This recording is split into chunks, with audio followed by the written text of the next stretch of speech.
ఈ మా కార్యక్రమం జిల్లా కలెక్టర్ గారి ఆదేశానుసారం జిల్లా సమాచార పౌర సంబంధాల శాఖ వారి ఆధ్వర్యంలో తెలంగాణ సాంస్కృతిక సారథి మునిగిట్ల అనేష్ కుమార్ కళాబృందం మన గ్రామానికి రావడం జరిగింది. వచ్చిన వెంటనే ఇక్కడ విచ్చేసిన మీ అందరికీ కూడా కళాభివందనాలు తెలియజేసుకుంటూ ప్రభుత్వం చేపట్టిన సంక్షేమ పథకాల్లో భాగంగా ఇందిరమ్మ ఇళ్లపై రవీంద్ర గౌడ్ నోట ఈ పూట ఆ పాట.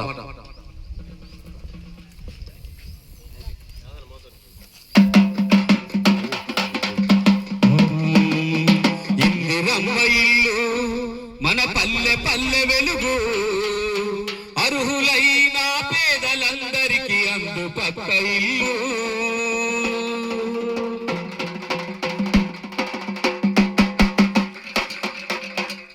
ఇందిరమ్మ ఇల్లు